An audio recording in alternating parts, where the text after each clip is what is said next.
விண்வெளி எல்லைகளற்ற உலகம். சாதாரணமா அங்க எல்லாராலையும் பயணிக்க முடியாது. துணிவும் நல்ல பயிற்சியும் இருக்கிறவங்களால மட்டும்தான் அந்த சூழலை சமாளிக்க முடியும். ஏன்னா அங்க இருக்கிற விஷயங்கள் நம்மள ஆச்சரியத்திலும் பயத்திலும் ஆழ்த்தக்கூடியது.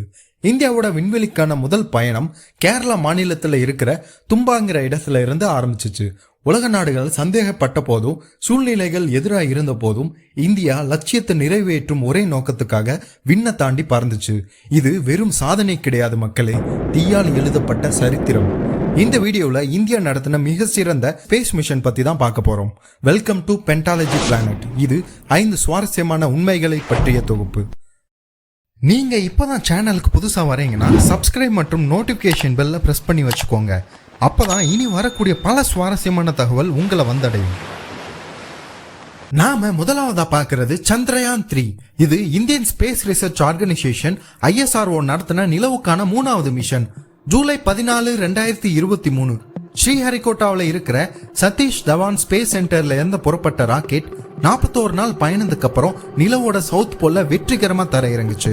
இந்த பகுதியை லூனார் சவுத் போல்னு அழைக்கிறாங்க. இங்க தரையிறங்கின முதல் நாடுங்கிற பெருமை இந்தியாவை தான் சேரும். இதுவரைக்கும் எந்த ஒரு வல்லரசு நாடுகளும் கூட போகாத ஒரு இடம் தான் லூனார் சவுத் போல். அப்படி அங்க உண்மையில என்னதான் இருக்கு, ஏன் எல்லா நாடுகளும் அங்க போக போட்டி போடுறாங்க?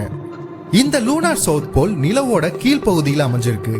எப்படி நம்ம பூமிக்கு சவுத் மோஸ்ட் பார்ட்டா அண்டார்டிகா இருக்கோ அதே போலதான் இங்க முக்கால்வாசி இடங்கள்ல சூரிய ஒளி பட்டதே கிடையாது. அதனால எப்பவுமே இருள் சூழ்ந்து காணப்படுது. இதுவரையிலும் பதிவு செய்யப்பட்ட பூமியோட குறைவான டெம்பரேச்சர் அண்டார்டிகாவில் எடுக்கப்பட்டுச்சு. அதை விட 3 மடங்கு குறைவா -230 டிகிரி செல்சியஸ் டெம்பரேச்சரை கொண்டிருக்கு இந்த லூனார் சவுத் போல். இந்த மிஷனுக்கு இந்தியா பயன்படுத்தின ஸ்பேஸ்ஷிப்ல விக்ரம் லேண்டரும் பிரக்யான் ரோவரும் கொண்டுதான் இருந்துச்சு.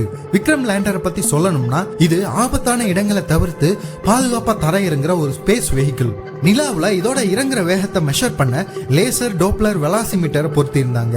விக்ரம் லேண்டர் நிலாவோட சவுத் போல்ல லேண்ட் ஆனதும் அதுக்குள்ள இருந்த பிரக்யான் ரோவர் வெளியே வந்து ஆய்வுகளையும் போட்டோக்களையும் எடுக்க ஆரம்பிச்சது. மேற்கொண்டு இந்த பிரக்யான் ரோவர்ல லேட்டஸ்ட் டெக்னாலஜியான லேசர் இன்டியூஸ்ட் பிரேக் டவுன் ஸ்பெக்ட்ரோஸ்கோப்பை பொருத்தி இருந்தாங்க. இது மூலமா அங்க இருந்த பாறைகள்ல உள்ள கெமிக்கலை ஆய்வு செய்ய முடியும். இந்த சந்திரயான் 3 மிஷனோட முக்கிய நோக்கமே ஸ்பேஸ் கிராஃப்டை நிலவோட சவுத் போல்ல பாதுகாப்பா தரையிறக்கம் செய்யறது தான். அது மட்டும் இல்லாம நான் முன்னாடி சொன்ன மாதிரி நிலவோட இந்த பகுதிக்கு வர பல நாடுகளும் போட்டி போட இன்னொரு காரணமும் இருக்கு.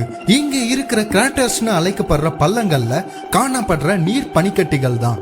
இதுல இருந்து வருங்காலத்துக்கு தேவையான ஆக்சிஜனும் ராக்கெட் ஃபியூயலுக்கு தேவையான ஹைட்ரஜனும் எடுக்க முடியும். இந்த மிஷனுக்கு இந்தியா செலவழிச்ச மொத்த தொகையே வெறும் 615 கோடி தான். இது ஸ்பேஸுக்கான ஆராய்ச்சிக்கு மிகவும் கம்மியான தொகை. இது மூலமா உலகத்துக்கு இந்தியா சொல்ல வர மெசேஜ் என்னன்னா, வெற்றிங்கிறது வெறும் பணத்தால மட்டும் வாங்கிட முடியாது, திறமையால தான் அடைய முடியுங்கிறத நிரூபிச்சிருக்கு. நாம அடுத்ததா பாக்குறது மிஷன் மங்கள்யான். இது மார்ஸ் கோளுக்கான இந்தியாவின் பயணம். இந்த மார்ஸ் ஆர்பிட்டார் மிஷனை சுருக்கமா மாம்னு அழைச்சாங்க. ஸ்ரீஹரிகோட்டாவில் இருக்கிற சதீஷ் தவான் ஸ்பேஸ் சென்டர்ல இருந்து புறப்பட்ட இந்த ஸ்பேஸ்ஷிப் கிட்டத்தட்ட 10 மாத கால பயணத்துக்கு அப்புறம் செப்டம்பர் 24, 2014 செவ்வாய் கிரகத்தோட சுற்றுப்பாதைக்கு சென்றடைஞ்சிச்சு. இந்த மார்ஸ் மிஷனை சில வல்லரசு நாடுகள் முன்னாடி ஆரம்பிச்சிருந்தாலும் லேட்டா வந்தாலும் லேட்டஸ்டா தான் வருவேங்கிற மாதிரி முதல் முயற்சியிலே வெற்றி அடைஞ்ச ஒரே நாடு இந்தியா மட்டும்தான். இஸ்ரோவோட சரியான திட்டமிடுதல் மூலமா தான் இதை சாதிக்க முடிஞ்சது. இந்த மங்கள்யான் மிஷனுக்கு இஸ்ரோ பயன்படுத்தின ராக்கெட் PSLV C-25. இந்த ராக்கெட்க்கு ஸ்பேஸ் கிராஃப்டை நேரடியா மார்ஸ்க்கு அனுப்புற அளவு பவர் இல்லாட்டினாலும் இந்த மிஷனை செயல்படுத்த டிரான்ஸ்மார்ஸ் இன்ஜெக்ஷன் டெக்னிக்கை பயன்படுத்தினாங்க. இது மூலமா ராக்கெட் இன்ஜினை பவரா எரிய வச்சு பூமியை 6 முறை சுத்தி வர செஞ்சாங்க. அந்த ஃபோர்ஸ் மூலமா பூமியோட ஆர்பிட்டை விட்டு மார்ஸ் ஆர்பிட்டை நோக்கி செலுத்தப்பட்டுச்சு. அமெரிக்காவோட நாசாவும் யூரோப்போட ESA ஸ்பேஸ் நிறுவனமும் இந்த மங்கள்யான் மிஷனை டெக்னாலஜிக்கல் மிராக்கிள்னு சொல்லி இஸ்ரோவை பாராட்டுனாங்க. மார்ஸை நோக்கி செலுத்தின இந்த ஸ்பேஸ் கிராஃப்ட்ல ஆட்டோமேட்டிக் சிஸ்டம் பில்ட் பண்ணப்பட்டிருந்தது. இதுக்கு தானாவே முடிவெடுத்து இயங்குற திறன் இருக்கு. மேலும் ப்ரொபல்ஷன் சிஸ்டம் மூலமா பாதையை மாத்திக்கிற தன்மையும் இருந்தது. அது மட்டும் இல்லாம இந்த ஸ்பேஸ் கிராஃப்ட்ல பல மாடர்ன் டெக்னாலஜி கருவிகளும் பொருத்தப்பட்டிருந்தது. அதுல முக்கியமா மார்ஸ் கலர் கேமரா செவ்வாய் கிரகத்தோட 2 நிலாக்களான டெய்மோஸ் மற்றும் போபோஸை போட்டோ எடுத்து அனுப்புச்சு. மேலும் இதுல மீத்தேன் டிடெக்ட் சென்சார் பொருத்தப்பட்டிருந்தது. இது மூலமா அங்கே ஏலியன் வாழ்வதற்கான சாத்தியங்களை ஆராய முடியும். சமீபத்துல மார்ஸ்ல நடந்த ரிசர்ச்ல அங்க உயிர்கள் வாழ்வதற்கான சாத்தியங்களும் பெரிய கடல் இருந்ததுக்கான ஆதாரமும் இருப்பதா அமெரிக்க ஸ்பேஸ் நிறுவனம் நாசா கண்டுபிடிச்சிருக்கு. இதுக்கான ஆராய்ச்சிகள்ல இந்தியாவும் இறங்கி இருக்கு. இந்த மங்கள்யான் மிஷன் 2022 வரை தொடர்ந்தது. கிட்டத்தட்ட 8 வருஷத்துல பல ரிசர்ச்சும் 2000க்கும் மேற்பட்ட போட்டோவும் எடுத்து அனுப்புனதுக்கு அப்புறமா பூமி கூட இருந்த சிக்னல் கட் ஆகி இந்த மிஷன் முடிவுக்கு வந்துச்சு. இந்த மிஷனுக்கு இந்தியா செலவழிச்ச மொத்த தொகையே 450 கோடி தான். இது அதே வருஷம் வெளியான இன்டர்ஸ்டெல்லார் பட பட்ஜெட்டை விட ரொம்ப கம்மி. இது மூலமா மறுபடியும் இந்தியா தன்னோட திறமையை வெளிக்காட்டி இருக்கு. இந்த காணொலியோட இறுதியா பார்க்கிற ஸ்பேஸ் மிஷன் ஆதித்யா L1.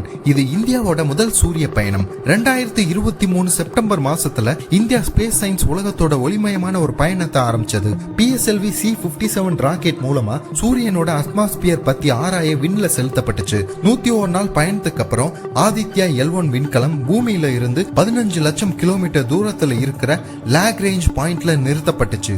அங்க இருந்து சூரியனை முழுமையா அப்சர்வ் பண்ண முடியும். ஆதித்யா L1ல 7 முக்கியமான லேட்டஸ்ட் டெக்னாலஜி கருவிகள் பொருத்தப்பட்டிருந்தது. இந்த மிஷனோட முக்கிய நோக்கமே சூரிய வெடிப்புகளையும் கதிர்வீச்சு வெடிப்புகளையும் பத்தி ஆய்வு செய்யறது தான். ஆதித்யா L1 மிஷனை சக்சஸ் பண்ண இஸ்ரோ எந்த மாதிரி டிஃபிகல்டிஸை ஃபேஸ் பண்ணாங்க?